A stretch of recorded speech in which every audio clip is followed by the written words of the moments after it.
Hello, this is Dr. Paul Cottrell, and I'm going to be going over a video that Cash Jordan just released about theft in New York and how even the cheaper stores, like the dollar stores, which are no longer dollar stores, are going to be closing. The next few years as it battles macroeconomic concerns and theft. Battling theft. That happens here in America's shoplifting capital more than anywhere else in the country. But theft is especially bad on discount stores like this one, which is why they're vanishing from New York City. The growing problem with shoplifting. You've probably seen cases of merchandise, things like toothpaste and laundry detergent locked up behind glass at your favorite store. The problem getting so bad, New York State is setting up a task force to tackle it. Dollar Tree announcing they're going to close more than 10% of all Family Dollar locations. You're an assistant manager there? It's terrible. I had guys swipe a whole shelf because he needed it for his family. They have no shame about it. They know there's no consequence, or they have the perception that there's no consequence. Discount retail giant says it is now raising its base price point to $1.50 and capping items at $7. The hashtag cost of living has 2.8 billion views on TikTok. Most are talking about what they're giving up in order to live right now. I feel like it's like now you have to minimize and say, you know what, I need this, I don't need this.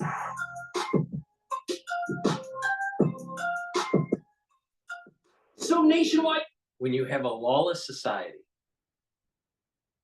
in a society that is a TikTok generation that's not willing to read, not willing to, strengthen God, country, and family, not willing to actually, get truly educated, you're going to have problems. And this is what happens. It's not the only thing that happens in society, but it's one of the major things that happens when things start to devolve. Dollar Tree closing 1,000 of its stores, citing losses partly due to theft. And what nobody's talking about is how especially devastating this new shoplifting epidemic is turning out to be. In New York, you've already got 1 out of every 3 people spending half their income on rent alone, forcing more people than ever to rely on the very stores that may soon close forever. Which is why you'd think city leaders would be more concerned with stopping shoplifting, but they aren't for some reason. Maybe they don't think it's a big deal. Yet crime here is so bad, you've got discount brands like TJ Maxx and Target that have recently shut locations. Other discount stores have also shuttered, and on top of that, an entire mall was recently shut down and all the stores inside closed because of crime. And if you find a store that's open, you'll see walls of glass locking up virtually everything, because the uncomfortable truth about New York City is that we'd rather lock up our products than our criminals. And now that discount stores are in trouble, New Yorkers are starting to ask big questions. Like, how will people survive in America's most expensive city if all the affordable stores are gone? And why is it so hard for the city to actually do something that puts shoplifting to an end? But in order to understand why this is happening, you've got to realize that New York City has made it very tough for these stores to exist for a long time, and the ones that are here have been surviving, but just barely, for years, which is why it's so surprising that nobody saw this coming. Certainly,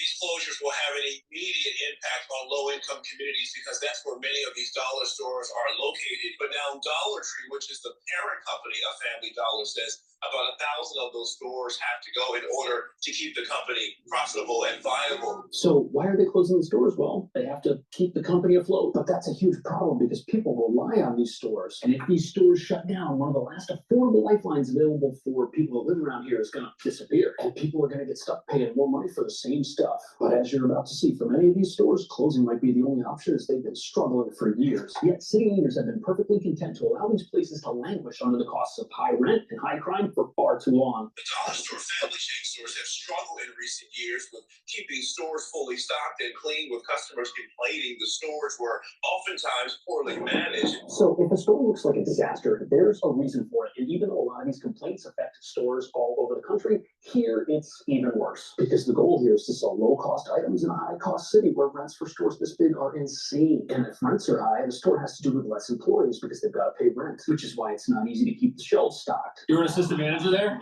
So what happens is we get 4 managers to a store. Yep. And then they get most of the hours.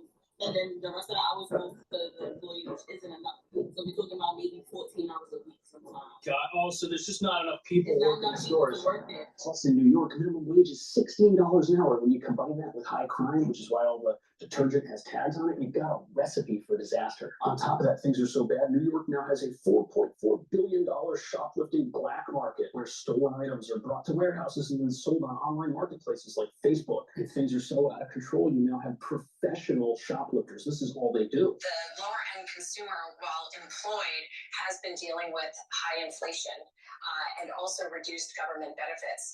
And that has been one of the areas that both discount retailers have been dealing with, along with, on the cost side, quite a bit of shrink, which is basically loss of product from stealing and the like at the stores. And think about how much worse this is for discount stores in New York City. High inflation means even the cheapest stuff in the store costs more to make. And the problem with high theft is that every time something gets stolen, there's less products on the shelf for the store to sell and make money. And here's another problem. This is probably the biggest step they can take as far as store security goes, because anything more than this that can't be taken off at the register, like let's say, for example, you had walls of glass blocking everything, that would require an in-store attendant to come over and unlock, and staffing is already a problem here. And between the high costs associated with operating these, they're already in a tough position. And once criminals start targeting stores like this, they've almost got no choice but to call it quits. But surprisingly, since the economy's bad for everybody, it might be giving dollar stores a way out of this mess. But the problem is, if the stores end up taking it, they may still end up disappearing, just in a different way. Dollar Tree is seeing a higher end demographic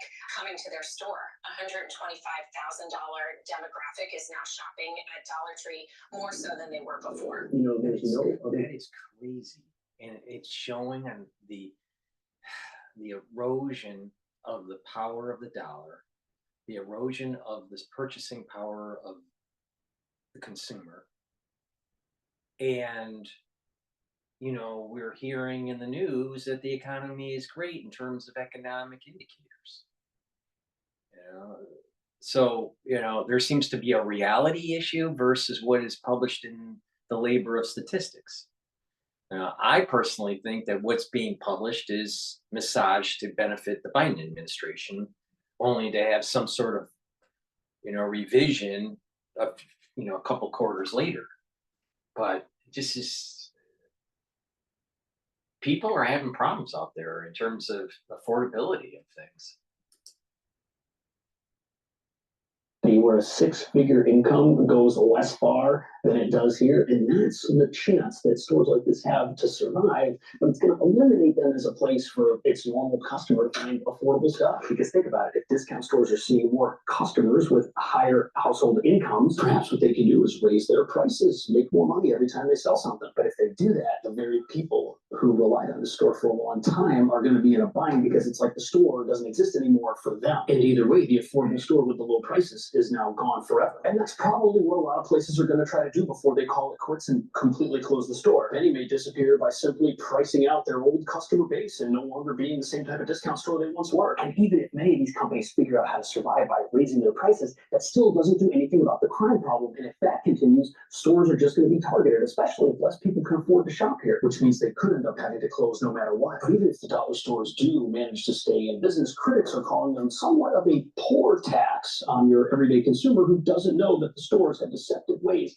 of getting them to spend more money. And what that could mean is they're not helping the communities that rely on them as much as people might think they are.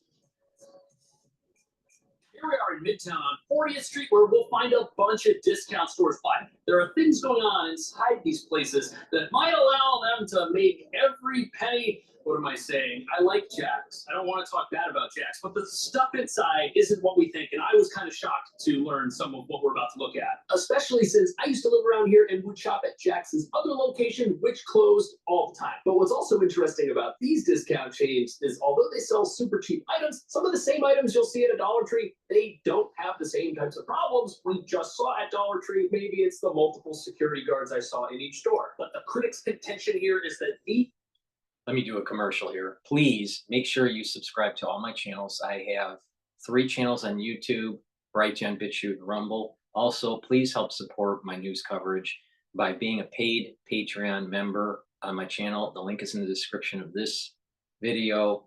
that will help to make sure that, my news coverage on current events is free to everybody on all 6 channels. In addition, you can also donate on my website, the-studio-reykjavik.com. Link is in the description of this video. On the homepage, you can donate through Stripe, PayPal, or buy me a coffee. That way, you're helping support my news coverage, and it will help to reach a larger audience. I appreciate your support.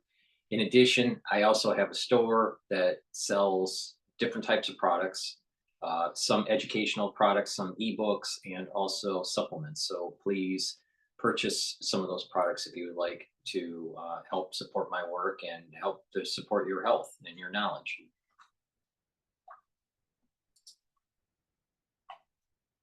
Stores aren't as helpful to people looking to save money as they appear.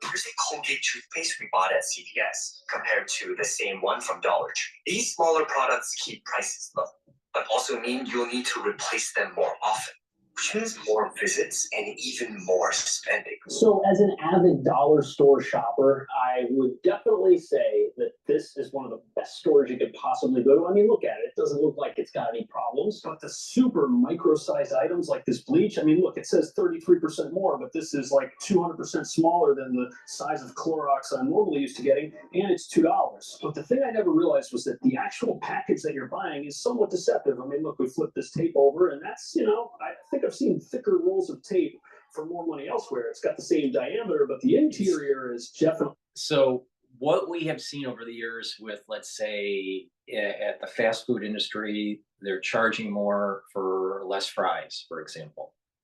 Or they are, if you buy a bag of potato chips at the store, it may be the same bag, but the number of chips in the bag is less and it's more air. And you've seen this over the years getting worse. Well, now it's almost all products. So it's a marketing scheme. It's bean counters trying to maximize profitability for these corporations. And it's going to get to the point where if they keep on doing it, the consumer will actually push back. Now, what it does is, in the long run, most likely open up opportunities for companies to emerge that are actually providing quality products, a decent quantity within their unit size, and it'll be affordable. But it has to work itself out of the system. So if you let capitalism really work, right, what will happen is the ones that are greedy, right, that aren't in sync with the buying behavior of the population, these corporations will die or shrink, and there will be other opportunities to emerge to be able to reach this new buying behavior consumer. Quality product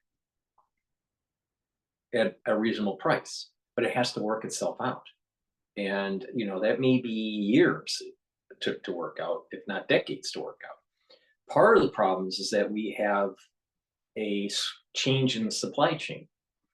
For the last 25 years, there's been this integration between the United States and China. And we still have a strong integration with China for consumer products that were cheap.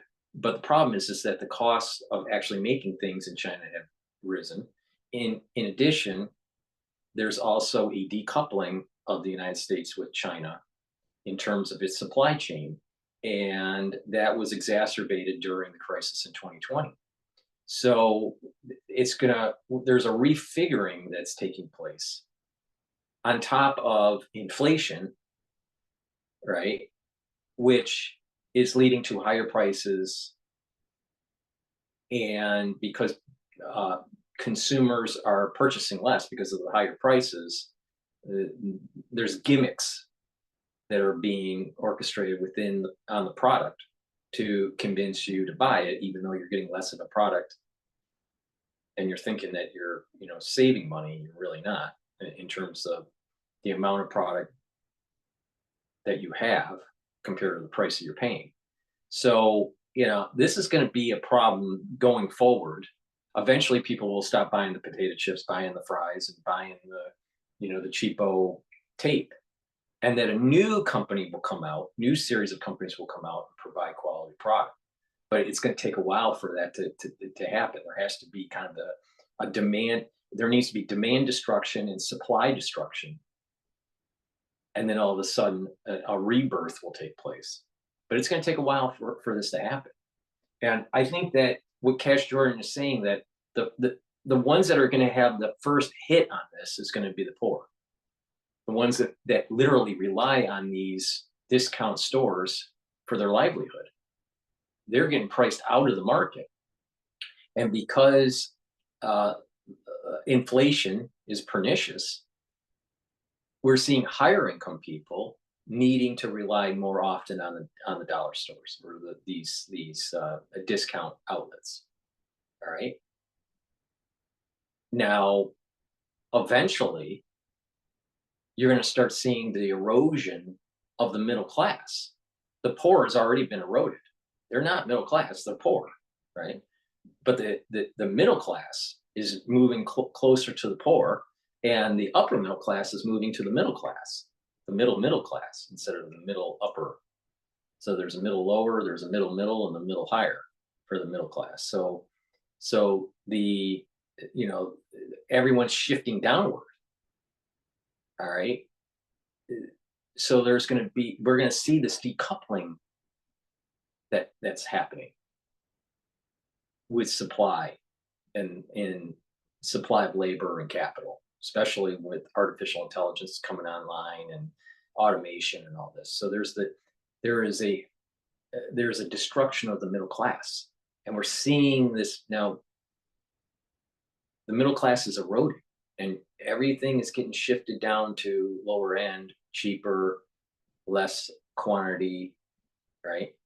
More marketing gimmicks, all this stuff, right? So it's gonna be problematic. Now, unfortunately, I think people are also going to be cutting back on you know, important things in their life, like health care. You know, and you know, when they whittle it down to their total essentials of livelihood, they're actually there's going to be aging. People's health is going to decline more because they're in a stressful situation and they're not really taking care of themselves. They're in a chronic stress. This is why I keep on saying, bring down that inflammation, bring down the stress, slow down the aging process. All right. And, you know, simplify your life. I think people have been living too high on the hog for too long, especially in the United States. And now it's time. You know, we saw this in automotive years ago in the 90s. You know, people had 2 homes, they had a cottage, they had a boat, they had a jet ski, you know, they had the 4 or 5 weeks of vacation. And over time, especially during the holidays, you know, everyone would do basically the same thing in Michigan, and the roadways would be packed for the 4 or 5, you know, for the 3-day or 4-day weekend, right? And everyone was going up north. Well, those days are ending. People can't afford the 2 homes or the cottage or the boat or the jet ski or all that. So that was starting to die off in about 2000, 2001, what I started seeing in Michigan. All right. The high income, very educated engineer type, you know, there was this change in behavior. All right. And now we're seeing it in non-engineering fields, you know, non-automotive engineering fields. So, you know, keep that in mind. And it didn't change. It didn't revert. So what was happening in the early 2000s didn't revert back to the good old days of the 80s and the 90s in automotive in terms of buying behavior. It got worse. People just didn't do these things anymore, or they did it at much less frequency.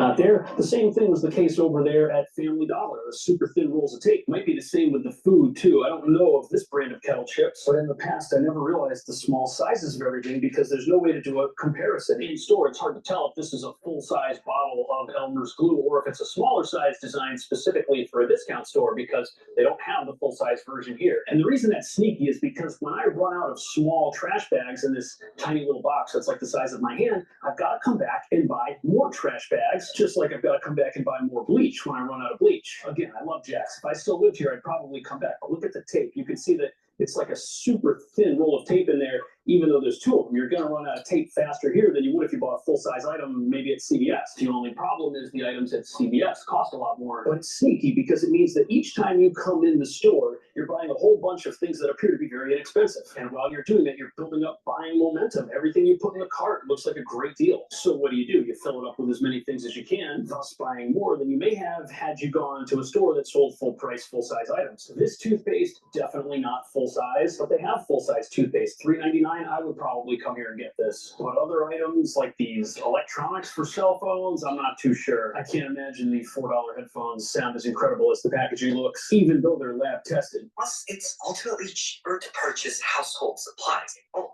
something you wouldn't really find at any dollar stores. A 6-pack of toilet paper at Dollar General. Let me transition to a commercial from my store. I have very high quality products, and I try to provide products that have dual purpose. All right.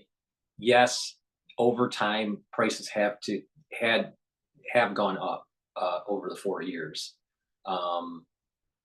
because of ingredients, the cost of the ingredients. But I've been trying to keep it down. So for the ones that are listening to this video, use the discount, all caps, discount 5, and that will be $5 off to help, to minimize the burden when you go to the store to purchase. But please go to my store, the-studio-rakefit.com, and get the products that I offer. I have very, very high quality products. All right. For example, I have Health Max 14 and Health Max 35 and Silver Solution. They're all at different ppms. Silver Solution is at 30 parts per million. This is at 14 parts per million, and then Max 35 is 35 parts per million. But you take a teaspoon of this a day. If you're not feeling well, take a tablespoon of it a day. If you're doing this every day and you need to take it to work instead of taking this whole bottle, which is heavy, right? Get the applicators that are on my store that they're not that expensive, and you get a nasal spray, you get a dropper, and you get a spritzer bottle. All right, you just fill this up with the structural nano silver liquid, and you can put it in your bag, take it to work, whatever. It's a great way to just maintain neutralizing pathogens. That's the whole reason why you're taking this. You want to neutralize pathogens and boost up your immune system. So take a teaspoon of this a day, and if you're not feeling well, take a tablespoon or 2 a day. Use the applicators when you're away from your house and be able to neutralize surfaces, because you can take this and spray, and you can spray it in the back of your throat. You can spray it on your hands. You can spray it on a surface and wipe it down. Okay? So there's a lot of things that you can do with this. So go to the store, get the applicator, and get the structural nano silver, either Max 14, Max 35, or the Silver Solution. In addition, I have another part of the protocol, and that is to bring down inflammation. You do that through 2 ways. Turmeric is an antioxidant, and it will bring down inflammation. So you take this every day, and you take ashwagandha root, which will bring down blood glucose levels and reduce that inflammatory response of having high glucose levels in your blood. Take these together, and it'll be part of that second pillar of the protocol to boosting up your immune system and slowing down the aging process. The last part of the protocol is C60. I have it in 2 ounce, a 4 ounce, and an 8 ounce configuration. So that way, based on what you can afford, you can purchase at these different price points. If you get the 2 ounce, take a full dropper of this every day. if you take the 4 ounce or the 8 ounce, take a teaspoon of it every day. All right. What that will do is that the C60 is a molecule of 60 carbons. All right. And that molecule will soak up free radicals. So it will reduce the stress that's in the cell, allow the cell to heal. And what will happen is that the mitochondria in the cell will be healthier. And that will boost up your ATP. And that means that you're going to have more energy. So if you're working out and you want to recover quicker, take this before your workout. If you want to just get healthy and you're not really into working out or whatever, take this on an empty stomach. It's the best absorption when you take it on an empty stomach. Either a full dropper of this or a teaspoon of it a day. And that will soak up those free radicals. And you're going to start seeing a slowing down of the aging process and a boosting of your immune system and this higher ATP. Your immune system needs a lot of ATP. Not only that, your neurons need a lot of ATP and has a lot of mitochondria. So if you improve your mitochondrial health for your neuron by taking C60 and bringing down those free radicals, you're going to have better cognition. You're going to have better memory. You're going to have better mental acuity. On top of having more energy and being able to move around, and by having more energy, you'll have more muscle mass, and you'll just be more active. You'll just have more vitality. So go to my store and get the 2 ounce, the 4 ounce, or the 8 ounce configuration. If you have an ailment, all right, what you can do is take a tablespoon of it a day, all right, and what you'll notice is that especially like things that are overactive with your body in terms of, let's say, an autoimmune issue, you can calm that down by reducing the free radicals that are happening in those tissues during that immune response, that too much of an immune response. So, the whole idea here is that if you have an ailment, try a tablespoon of this a day, and you'll probably see some benefits, some mitigation of your problem. For just maintenance, for most people, take a teaspoon of it or a full dropper of this if you have the 2 ounce. You can get it in coconut or in avocado.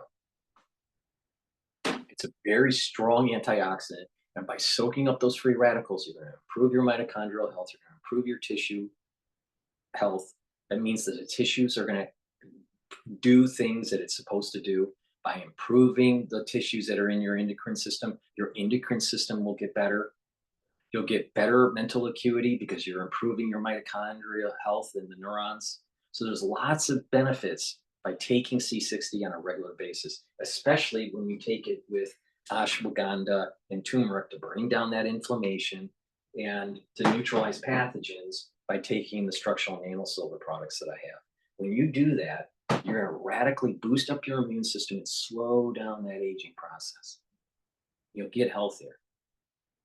Now, yes, it is expensive, but it works. It works.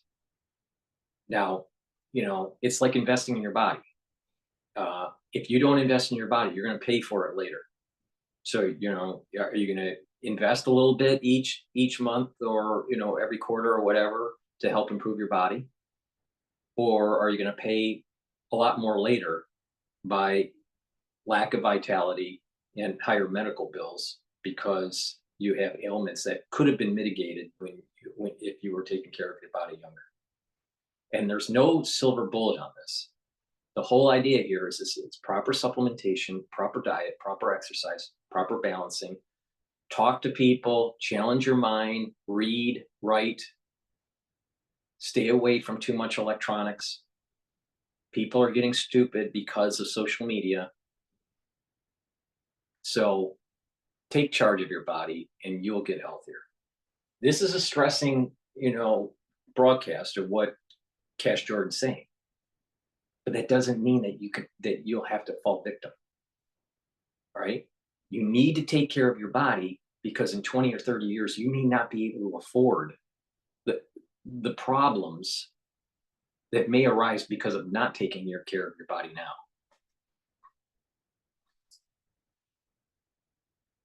Costs $3, which is 50 cents.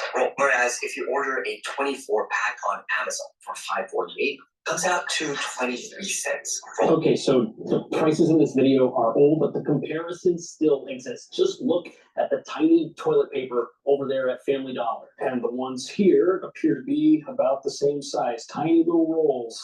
$2.49. And again, here, none of the paper products are brand name or full size, which means there's no way to do a full size apples to apples comparison while you're here. But the reason this is called a tax on the poor is because these tiny little items, you're going to run out of this after 1 or 2 loads of laundry. And even the bigger one here, you're going to run out maybe 4 or 5 loads of laundry. And it costs more money to buy these smaller things. You save when you buy in bulk. And what that means is that by trying to save money at a store like this, you actually end up spending more money in the long run, defeating the entire purpose of shopping here in the first place. At first, $1 pack of AA batteries look like bargain. The dollar store batteries, however, are more likely to leak. Because they are made from carbon and zinc, they don't last as long as name brand alkaline batteries from. So I never knew that alkaline was a selling point, and I've definitely purchased these low quality batteries before without knowing it. On the packaging, it says for low power devices. I guess I didn't realize that that meant it wasn't going to last very long if I put it in a regular device. But in defense of stores like Lot Less and Jack's, we're in Lot Less right now, a lot of these items come from the exact same factories and are made in the exact same places as name brand stuff. Although as somebody with a 5-year-old living at home, I can definitely say all bubble mix is not created equal. And the cleaning supplies may not be as effective if you don't get a well-known brand. It might be more watery, which is something I've definitely noticed with the dish soap that looks too good to be true. This is a lot of dish soap for $8. You gotta work out with this thing. And the non-name brand Band-Aids, these definitely don't stay on as long, that's for sure. But at the end of the day, all of this stuff works. It serves its intended purpose. This thing will mount my phone with a suction cup to a level surface. This wall outlet extender will let me plug more stuff in. And if you're having a party, I mean, are you going to go wrong with 100 plates for $9? And what this means is, despite their imperfections, if discount stores either start shutting down or they change around their pricing so that they are no longer dollar or discount stores, New Yorkers will be worse off, because just about everything else in the city is bankrupting people, and city leaders don't seem interested in addressing those issues either for some reason.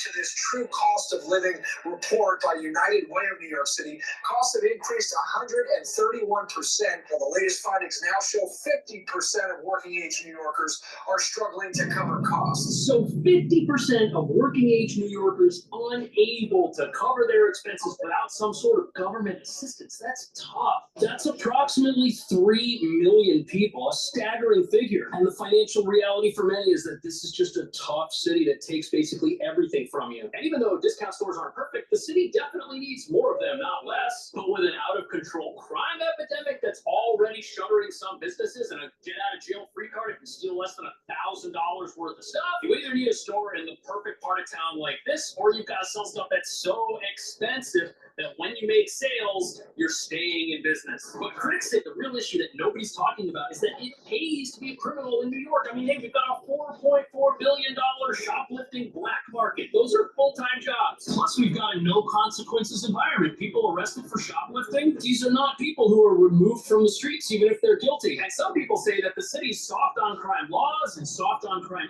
attitude might be contributing to poverty, not erasing it, which was the hope of a lot of these decriminalization efforts. And the evidence for this is everywhere. Just look at how it's hurting small businesses. They don't know how to deal with this. And if big national retailers are having a problem with it, a mom and pop shop. I personally, because I've lived through, I've lived through the Detroit eras of the 70s, the 80s, the 90s, the rebirth, and then a slight decline. And I went to undergrad school, and my first master's was down in Detroit at Wayne State University. So, I've seen that whole arc, all right? And I'll tell you, the difference between Detroit's renaissance started back up around 2000. All right. It was really bad in the 70s and the 80s and the 90s. All right. It was just starting to have a rebirth, especially in the hockey town area, and the waterfront area. Between the suburbs, between, let's say, outside of that hockey town, downtown area, in between that and the suburbs, it was still pretty bad. All right. So if you go down Greenfield or Woodward, you know, and you get past the hockey town and you go towards, let's say, the suburbs, it can get pretty bad. Then the suburbs were great. All right.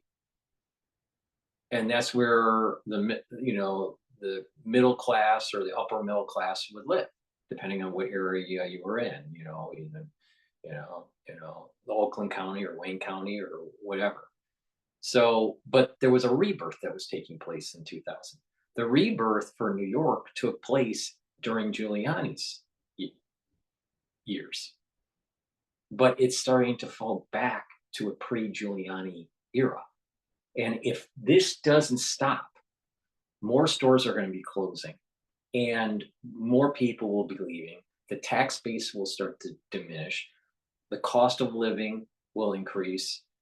The food insecurity will start to increase in New York, and it will literally be the 1970s all over again. But New York has a chance to get this back on the right track here, instead of going, towards absolute dystopia for New York. If we had the right politicians and the right justice system to slow down and prevent these crimes and prosecute these crimes. But the moment there is a tipping point, though. If you go too far with this and business owners leave and people that are higher income leave, then you're talking about a lost decade or two or more in New York, right? You'll always have that super affluent, but the super affluent won't care. They never cared. The upper middle class, it will be not so easy to live in this unsafe environment, and many people will move out. And so you're going to see this destruction that happens within New York.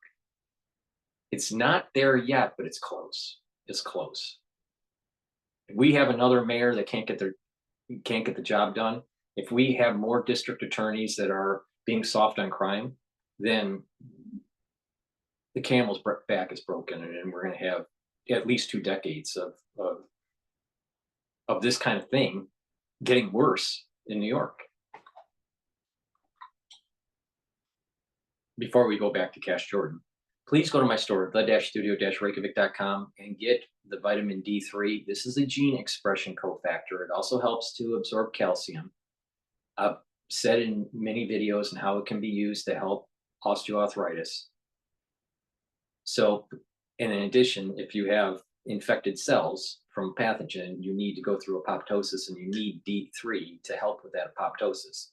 So please go to my store, the-studio-reykjavik.com, and get the vitamin D3 as part of a regular supplementation in your protocol. I take 10,000 units of this. Each soft gel is 5,000 units. So I take it in the morning and I take it in the evening. I also drink milk. All right. So, some people don't drink milk.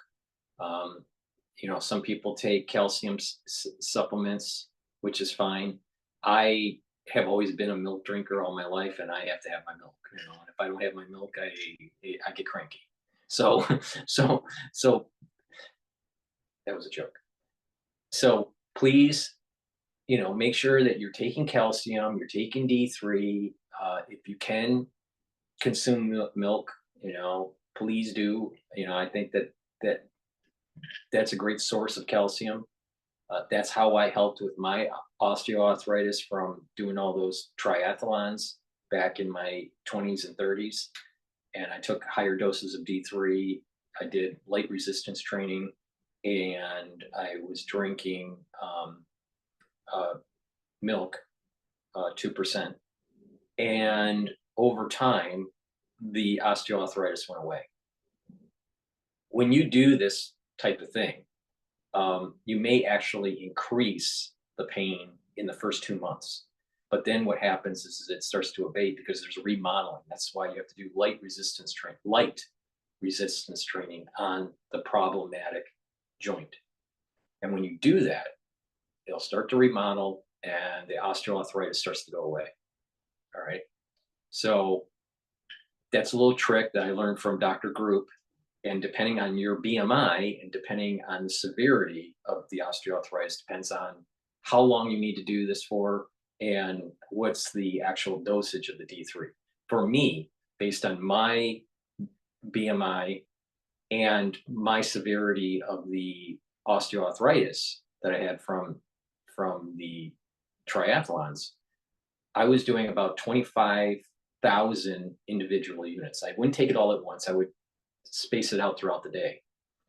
And I was also drinking the milk, and I was doing the light resistance training on the problematic joints. And that took place for about 7 to 9 months.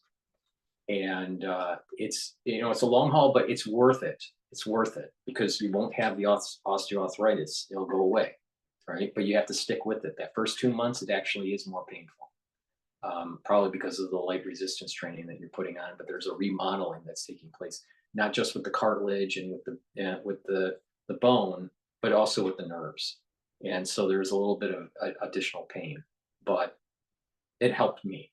All right. So that's what I did. And it just depends on your pain severity and your BMI and some other things on what the correct dosage is, because you can take too much of D3.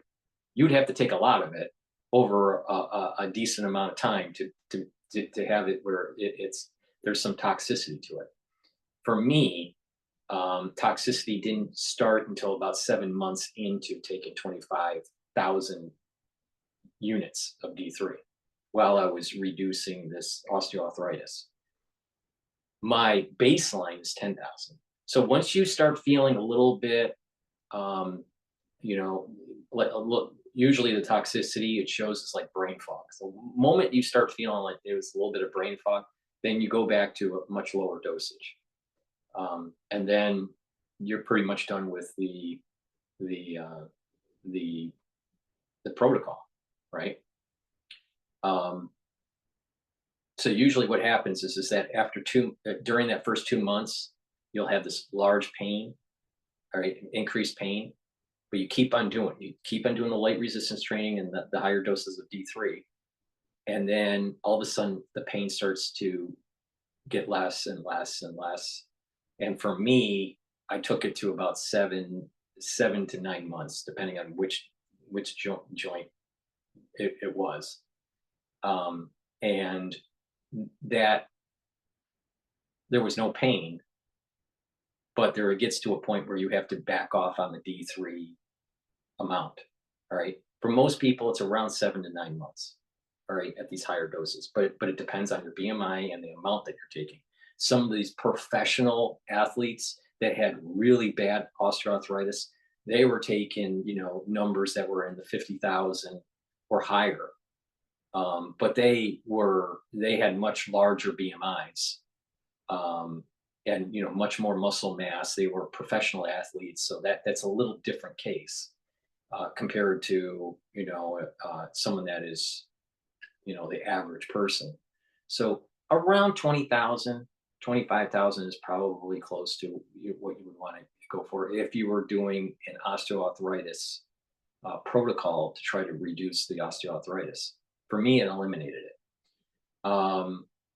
But you got to be careful. You can't do it beyond a 7 or 9 month. After 9 months, stop.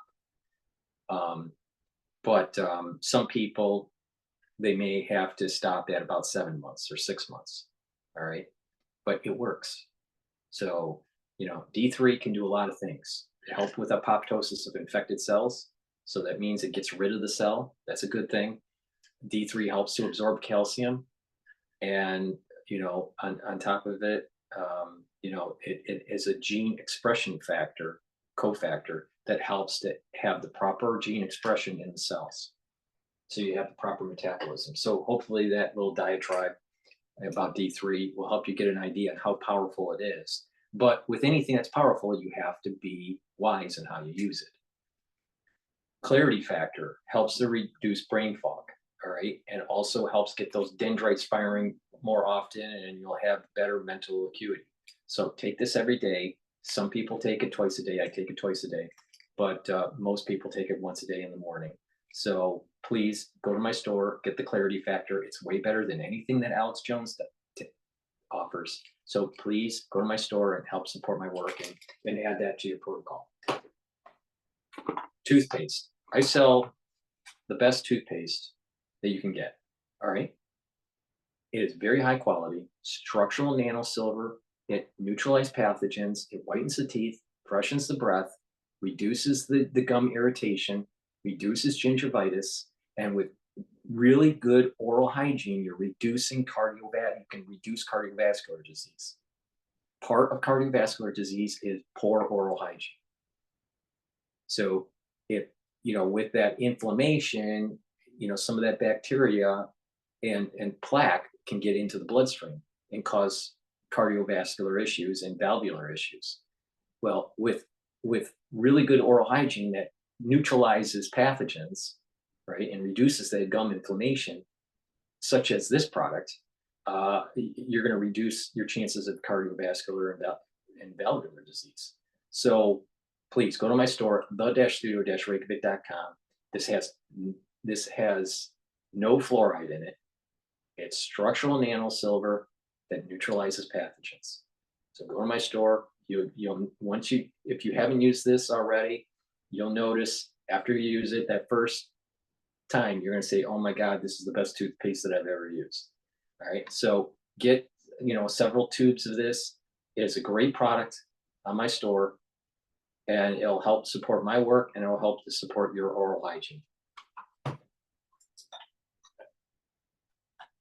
Be the end for them. It's really a no-win situation for a lot of privately run stores. If they hire more people, then their costs just go up. And if they hire less people to try and save money, more people are just going to steal. One clothing store where they interviewed the owners, they said that the people stealing from it used to hide the fact that they were shoplifting maybe a few years ago, but now they just walk in and take what they want and then they're out. Which could be part of the reason everything in the city just costs more and more and more. Inflation is off the roof. I'm feeling it most when it comes to rent, but I do feel a little bit when it comes to grocery shopping. According to the Bureau of Labor Statistics, groceries and electricity are up 25% since January. These are just not really encouraging stories to hear. It's so tough for people to make ends meet in this city. But critics say inflation and everything from what you wear to what you eat isn't the whole story here. And that's because even though crime is a big problem in New York, where stores like this are completely locked down, it's that attitudes about theft have changed. Look at this, 30% of Gen Z shoppers prefer self-checkout just so they can shoplift. In a perfect world, self-checkout would benefit people who were in a rush and wanted to get out quickly. But in New York, you've got the added problem of laws that actually aid shoplifters. For example, back in 2020, the city banned single-use plastic bags, which were a great way for a store to see if somebody was filling up their own bag with stuff that didn't belong to them. Now, yes, the goal of banning plastic. If you lose God, country, and family, this is what happens. When you have people that don't really have a strong affinity to God, they'll go, well, if mankind creates rules that I can get away with and take from other people, then I'll just do it. And that's what's happening in New York. You have a society having that mentality. But when someone has more of an affinity towards religion, more affinity towards God, they would say, I can't do this because God's watching. I can't do this because it hurts my neighbor. I can't do this because it hurts my community. But you have many people that don't care. You have many people that have lost God, country, and family. This is the bedrock of civilization is the family unit. But if you don't have a family unit, then you can, it's a slippery slope. You can, the government doesn't really matter because you don't have progeny, and and you don't really care about the country. And if you don't care about the country, it's a slippery slope to the point where you don't even care about religion or God or morality. So when you have a group of people that are trying to demonize family, it will lead to the loss of God and country and lawlessness. People are going to get judged for what's going on. Tax for most businesses does decrease plastic waste in the environment, but it means people are either paying more money for a bag like this, or it means that criminals have another tool in their war on the rest of us. And that's why many discount stores that helped New Yorkers for so long are in trouble. Even 7-Eleven. 7-Eleven's supposed to be a place that has deals. Oh, look, the apple fritters are even locked up. The drinks are all in locking cabinets as well. And the Ben & Jerry's ice cream pints are $9.99. That is absolutely crazy. And that's why even if a national chain like Dollar Tree manages to keep its New York City stores open by raising their prices, the stores are going to disappear. Anyways, New York isn't going to be able to have affordable things for people to buy because critics say theft, inflation, and the other costs associated. It's not just inflation. When you're dealing with corporate, there's two types. There's two categories I want to bring up here. They're really important: the private company and the public company. The private company basically means it's a family-owned business, or it's not part of the stock exchange. Bloomberg is a private company, all right. But if you deal with Ben & Jerry's, it used to be a private company that was sold to a public company. So if you're a public company traded, then there is this never-ending need for appreciation of the stock. Well, the only way that happens is if you convince investors that your revenues are increasing, your expenses are decreasing, you're getting more customers, whatever, however that is played out. All right. And you're convincing Wall Street analysts that instead of $30 a share, that you're selling at $50 a share. And then every quarter that you're going to, you have to convince Wall Street analysts to keep a buy for that stock, your stock, for your company. Well, once you saturate your customer base with the products that you offer, you no longer really can have strong growth. And therefore, it will start to be an S-curve and plateau because you've saturated your market. And then the analysts will say sell or hold on your stock. If you're a growth stock, most likely you don't have a dividend. All right. I'm doing this in generic terms, but and then once you're at the plateau, then you start doing a dividend. But your investors may say, well, this is not a growth stock anymore, and I'm going to get out. So the share price goes down. And so you have the marketing team saying, oh, why don't we just raise the prices?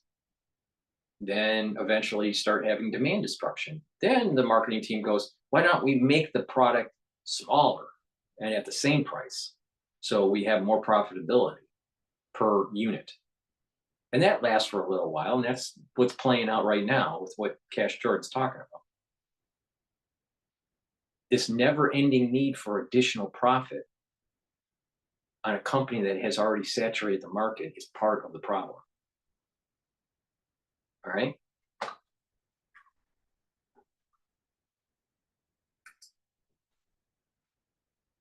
Just being here are so high that it's an unsustainable ship these discount stores are on. What do you think about that? Is that true? Let me know. I appreciate you watching as always. I'll see you in the next video.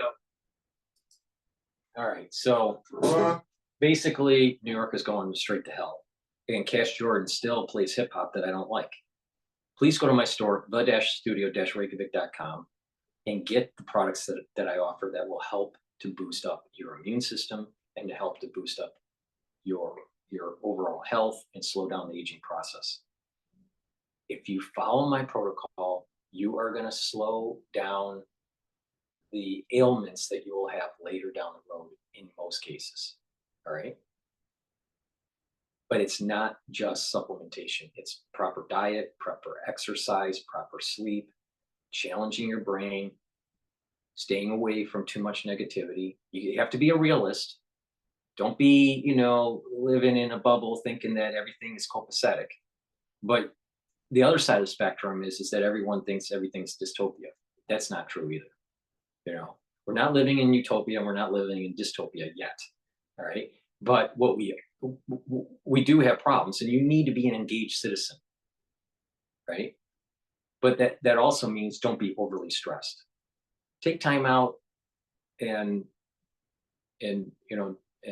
detox from the stressful environment of society. Right. That will help to boost up your immune system. That will help to slow down the aging process. Right. So thank you for listening. I'm going to do another video about what's going on in Israel and the red heifer. So stay tuned and watch that video. Thank you for listening, and thank you for supporting. And please share the links to help grow the channel. I'm heavily censored on YouTube for obvious reasons, as I was covering certain things about the crisis in 2020. And I need your help to get over that censorship on YouTube. So please subscribe to all my channels and ask your social media to follow my work. Thank you for listening and have a nice day.